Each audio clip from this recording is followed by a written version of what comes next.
ได้แทนบดอนโอ้ยจะได้แทนตัวเองแล้วไปส่งแล้วกลับมาขึ้นหอดเขาดีนะ คิดยังหายอยู่อันยังหายเขานะ ว่าสิไปชงตั้งใจว่าสิไปชงเขาบดอนผัดลัดคิ้วยังหายแห้งเลยยังวะได้จังหวะนั้นแต่งเรื่องบ่คือแล้วบาดนี้ ไปมื้อนะ8 9 โมงแล้วเนาะพันแนดเอานอนนี้ถึงนะเบิ่งผัดรถบ่เห็นไปใส่เด้บ่เพิ่นว่าไปลงคลิปจังว่าได้ยินเสียงเมียโทรมาเนาะอันนี้ผัดเว้ากับเมียอยู่แต่ว่าพี่เนาะกันเจ้าไปห้าคอยบางได้เนี่ยได้กิน2 โตผมมูล2 โตผู้ได้โอ้ยคอย2 โตเลยแม่นสัตว์ใหญ่ดอกมูกะเห็นอยู่มูแห้งเห็นอยู่ว่าอยากนำนี้2 คนมาฮอดแล้วเป็นจังไดบ่ทงไม้มาธรรมชาติบ้านเฮาแห้งแรงขนาดนั้นเพิ่นมันมีหัวน้ำกินเฮาน่ะแก้แค้นแล้วกับไอ้ใหม่ไปทางบ้านเวียงพากันย่างจนฮอด3 โมงก็สิแจ้ง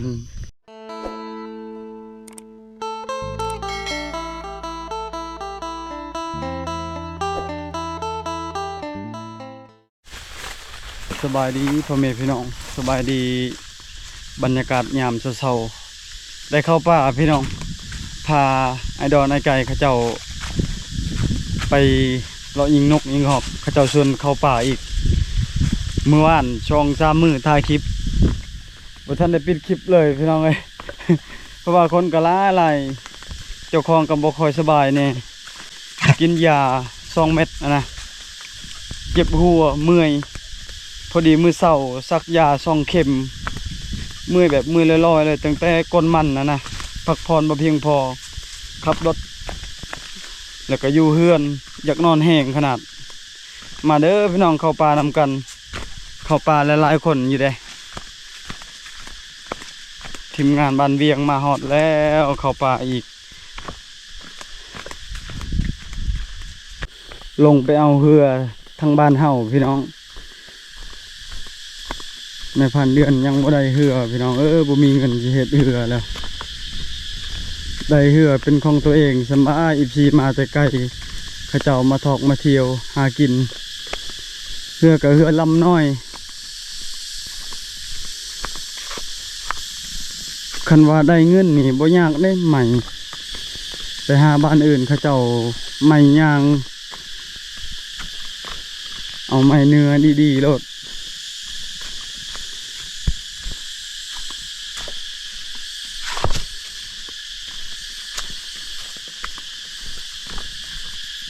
อากาศร้อนหลายพี่น้องเอ้ยเอาน้องมา5 โตถ้าฝนตกคือจะได้กินแหลน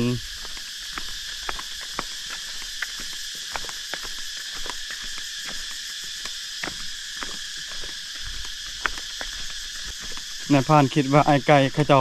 บ่ได้ไปส่วนไปนอนป่าสิเมื่อส่งน้องดาแล้วก็ไปพุ่นประมาณ4-5 มื้อแล้วก็กลับมาพี่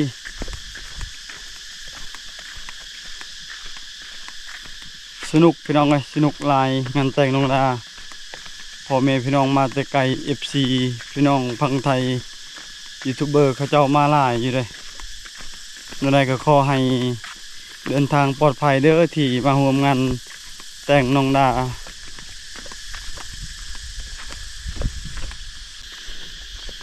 น้ำ5 กะลง3 มื้อปกติน้ำพุดหอดพุ่นอันนี้นะสังเกตเบิ่งเขาเจ้าย่านฝนตกนะพอดีปล่อยน้ำออก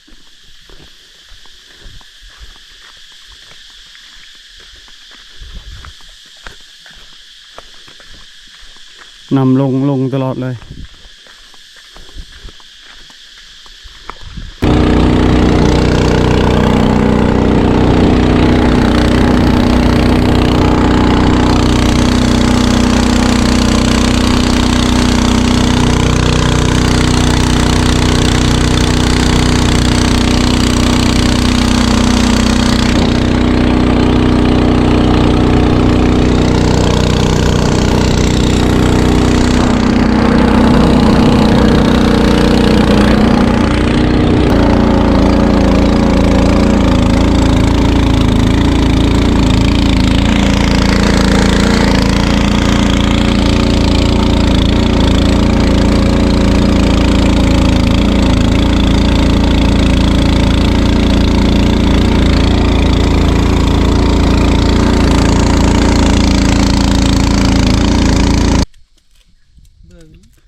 มาฮอดพอดีมัน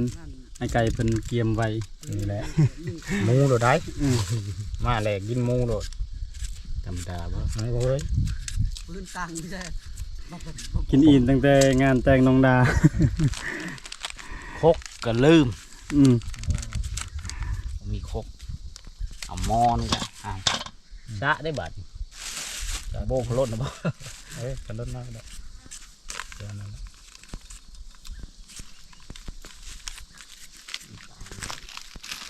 ที่มาฮอดปันกินข้าวสมมกหุง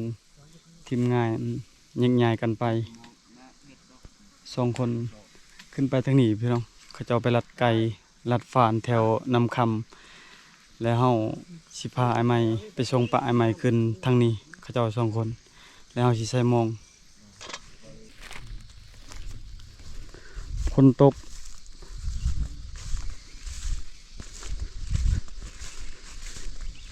ฝนตกพอดีหญ้าเขียวแล้วทนเลยนำคุณขนาดทั้งบัดใส่ได้นำทางนี้บัดนำคุณเว้นหอดปลานำลงตลอดเลย4-5 มื้อแล้วเขาเจ้าปล่อยนำ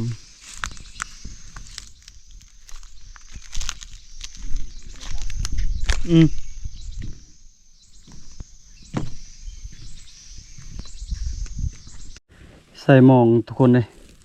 ใส่หมองกระสอบเดียวหมอง3 ด่างไปส่งปะเบาทองใหม่กับไอ้ใหม่เขาเจ้าไปแล้วทีมงานเงียบใหญ่หาอยู่หากินใส่หมองเฮาน่ะใส่หมองคนเดียวมานบ่น้อตอนเช้ามื้ออื่น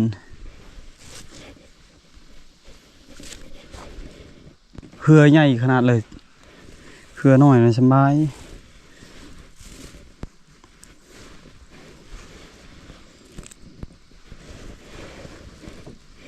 มองกับแพงใส่กับพอเสียวนะถึกอยู่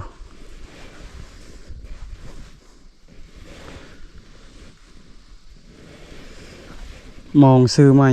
หากใส่2 เทื่อ3 เทื่อกับไอเฮียงน้องดาเขาเจ้าไปรอบก่อนเขาเจ้าใส่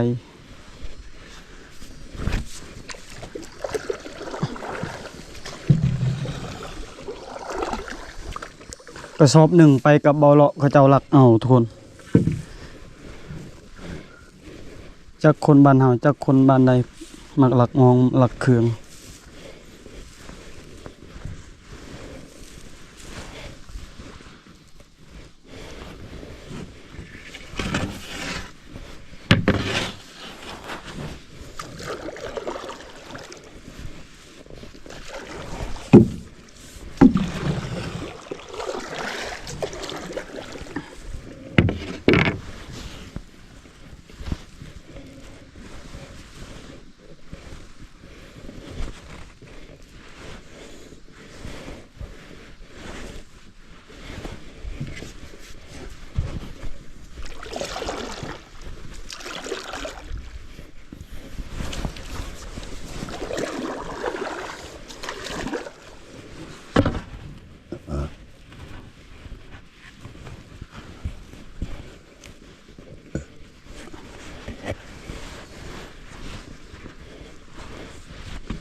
น้ำเขาเจ้าปล่อยลงคันบ่น่ะถึกเด้ช่วงนี้อากาศร้อนใส่หมองถึกเสียดายน้ำลงตลอดเลย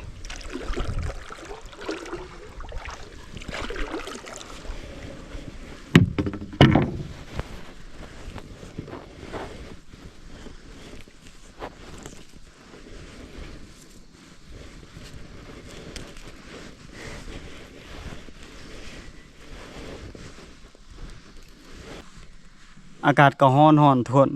พอดีเขาใส่หมอง2 ด่างยังอีกด่างหนึ่งเหือใหญ่พี่น้องคิดว่ามาคนเดียวสิเอาเหือน้อยแล้วก็เอาหมองหลายๆโลดยันทีมงานบ่ปลอดภัยอะนะเอาเหือใหญ่เหือน้อยยานขนาดเลยเคียงกับน้ำยังอีกด่างหนึ่งสิหาใส่บนใหม่อีก ตอนนี้ทีมงานเฮาใหญ่ๆหาอยู่หากินผ่านใหม่เขาเจ้าพาไปบอนเคยได้หมูปลาได้บาง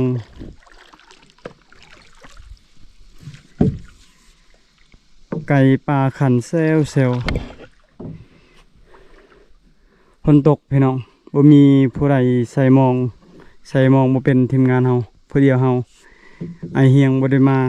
ค่าเวียกไปหาแล่นได้เด้สังเกตเบิ่งเห็นแล่นออกหากินขึ้นไปหน่อยหนึงฝนตกพี่น้องฝนตกประมาณมือหนึ่งสองมืออะไรประมาณนี้แหละเฮาว่าสิไปส่งน้องดาทุกคนแต่ว่าบ่มีเงินบ่มีค่ารถค่าหยังปล่อยให้ผู้เดียวไม่พิมพ์เพิ่นไปคันว่าไปหลายคนนี่เฮาต้องอาศัยชิ้นเปลืองหลาย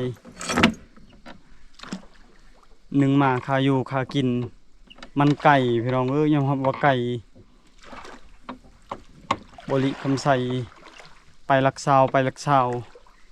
มีเราเพียงอยู่ลงไปลักซาวแข่งบริคำใส่มันไกลเติบซ้ำกับนครหลวงเวียงจันทน์เลยเฮาบ่เคยไปเลยบ่เคยขี่รถไกลมันเมื่อยปล่อยให้แม่พิมพ์เพิ่นไปแล้วเฮาปฏิเสธบ่ได้ไอดอนไอไก่กระเทินเขาเจ้ามาให้คุ้มค่าเลยทายแต่งานดองกับบ่คุ้มค่าพี่น้องพอดีพา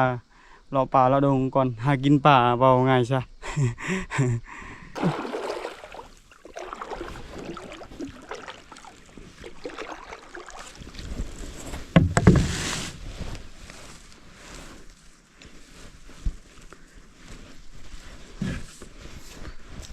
มองเบอร์สี่มองเบอร์สามมองน้อยเบอร์7เบอร์8มองใหญ่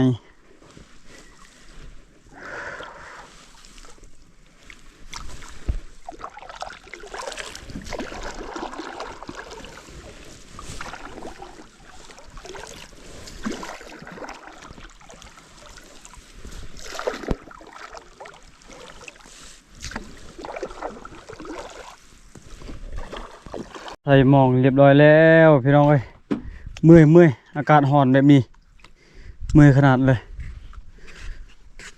เหือน้อยไข่อยู่ดอกเหือใหญ่น้ำหนัก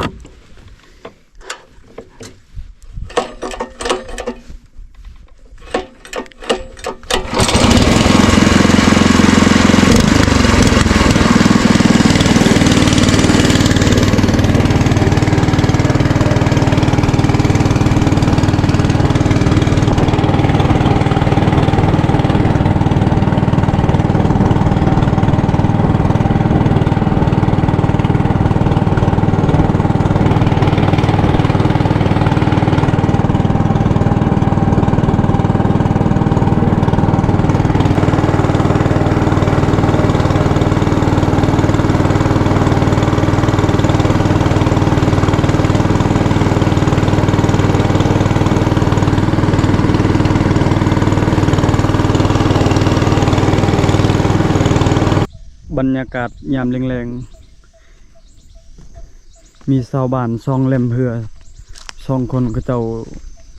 สงสัยใส่มองใส่เบ็ดนี่แหละ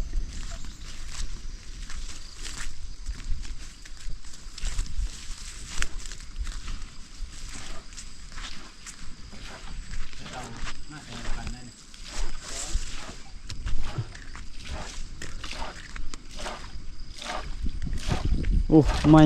เหือไม่ได้เหือไม่ เดี๋ยวเก้านะเดี๋ยวทาสีเอา ภาษีใหม่บ่นี่ได้ใส่มองหรือว่าใส่เบ็ด ใส่มอง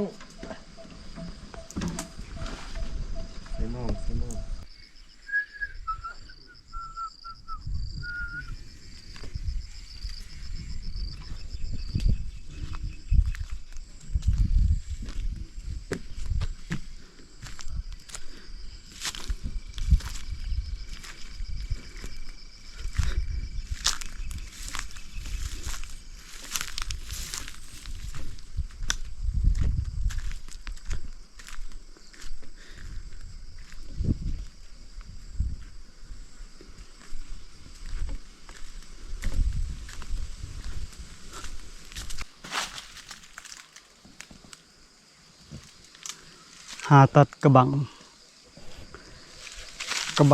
ต้มน้ำกาแฟ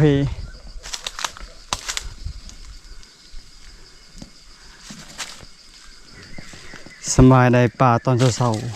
ๆออลามมันจังแซ่บพี่น้องกระบังหอม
ยังบ่ทันได้ยินทีมงานยังบ่ทันได้ไอพี่น้องเอ้ย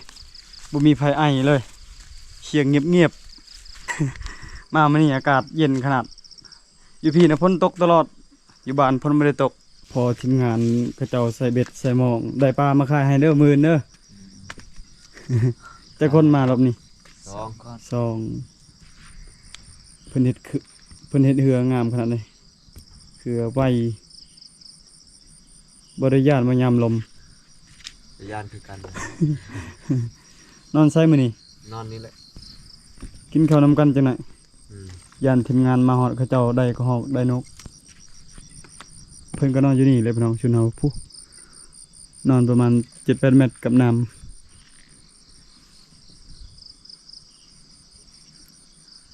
งามมะลิเหืออยากได้เหือใหญ่นา60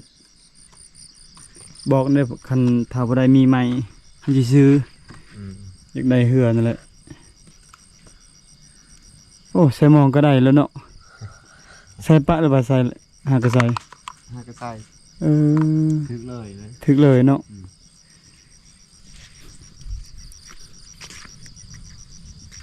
นี่แหละอาหารแรง ปลาแกง30 70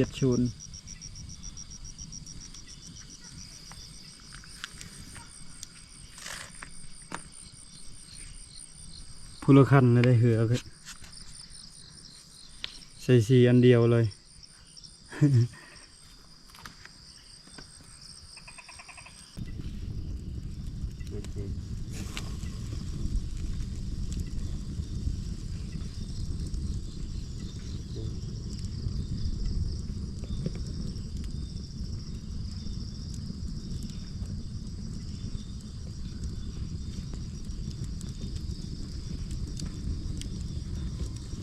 ยำเจ้าอยู่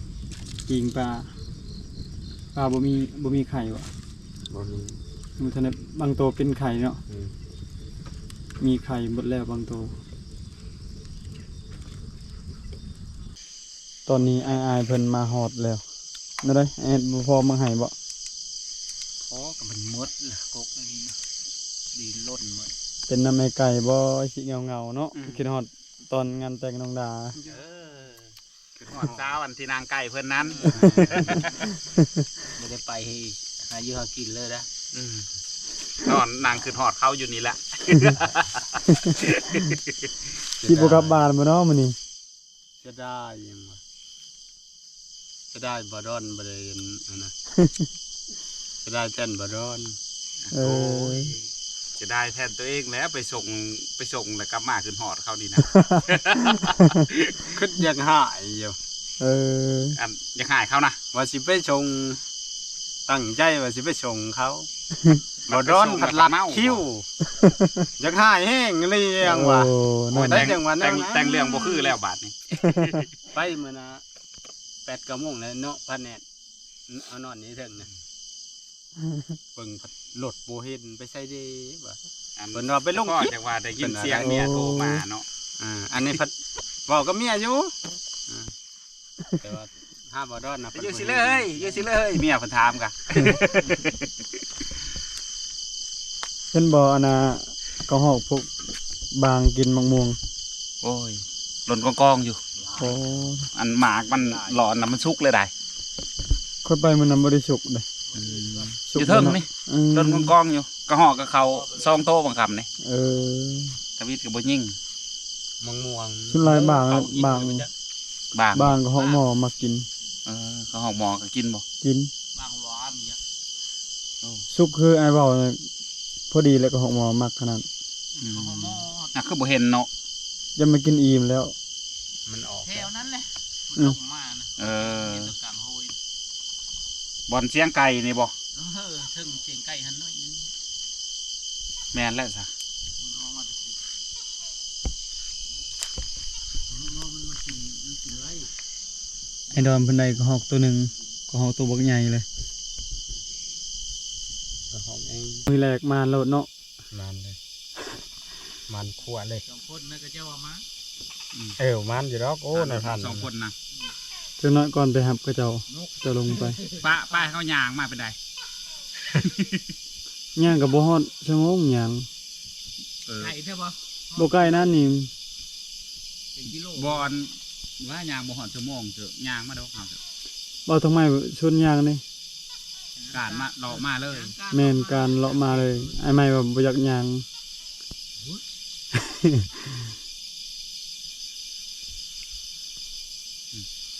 พอได้แล้วแรง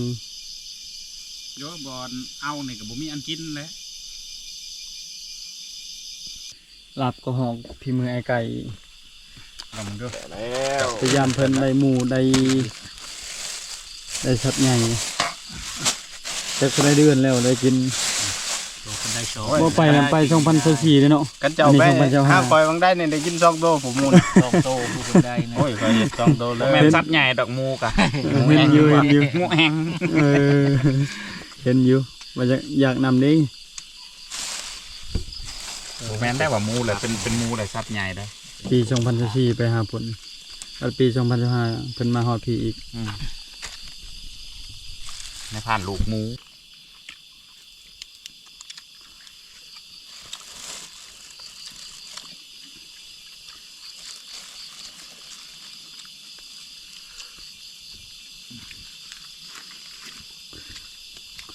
ทั้งพุ่นมากระบกบัดหลายนะหมู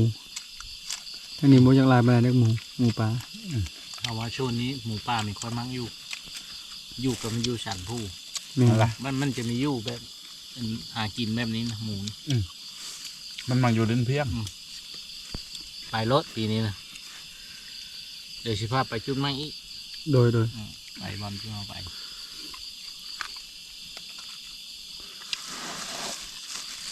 เคยมือนะมันถือไปกันย่าเอาลูก สองคนมาฮอดแล้วเป็นจังไดบ่ทงไม มากินข้าว ธรรม ก่อน ชาติบ้านเฮา แห้งแรงขนาดนั้นเพิ่งมันมีหัวน้ำกิน เฮาน่ะแก้แค้นแล้วกับไอ้ใหม่ไปทางบ้านเวียงพากันย่างจนฮอด3 โมงก็สิแจ้ง หาชามนี้เป็นเรื่องธรรมดาเขาได้ บ่ได้ไกล ก่อนนี้ค่อยเคยปีนผู้มาก่อนนะ โอ้ บริการอย่างธรรมดาจนผ่านเดือนล่มนะยัน เห็นหอยฟ้านหอยมุง ห่วง ดุด ยังไม่บ่ ไม่นะบ่ อืม กายบ่อนเจ้าได้หมูไปอีก โอ้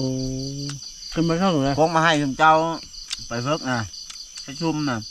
กายเพื่ออีกนั่น โอ้ นึง โถเก่ง บอลอันนั้นเลยบอลอันคนเหม็นในหลายอันนี้ โป้แสดงว่าเก่ง กินเบียร์ก็ลาย ลมน้ำประชาวก็ลาย บัดไปเนี่ยไปไกลกิ ไปเบิ่งอันคนเหม็นนั่นแหละ นกขวา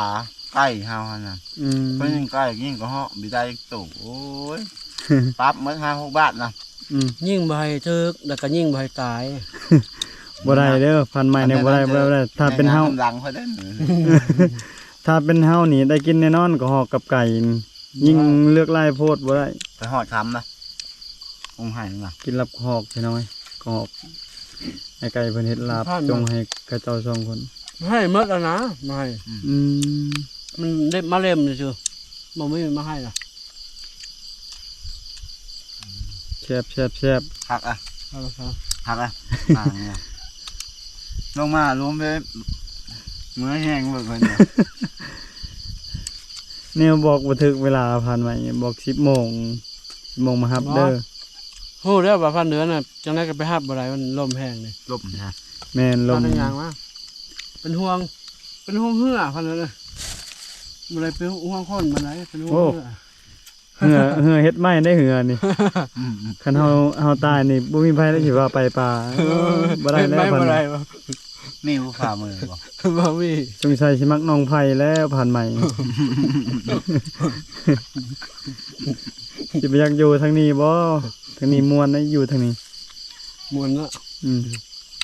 เอาไหมกินแล้วข้าว ฮะ กิน เมื่อกินคนนั้นอิ่มแล้ว กินแล้วเฮา อุ้ย กินเบิด4 คนแล้วเฮา มาในมืออื่นเช้า มีทีมงานหนึงแน่นอนอยู่นะครับ เห็นอยู่ 2 คนบ่ อืม นั่งสู่ผ่านเห็นรถ เห็นบ่2คนเหือ2คันโนดเขาเห็นน่ะสปอร์ตอันนี้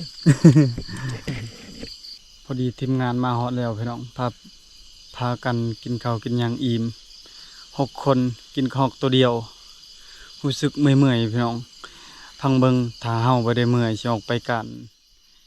11-12 โมงกลางคืนนี้นะแล้วก็ตอนเช้าสิออกไปยามมองใส่ปะแล้วช่วงนี้บ่ทันได้ตัดต่อคลิปให้ทุกคนได้เบิ่งเนื่องจากมีเวียกหลาย หลังจากมาแต่งานแต่งน้องดาพอดีพาอายเพิ่น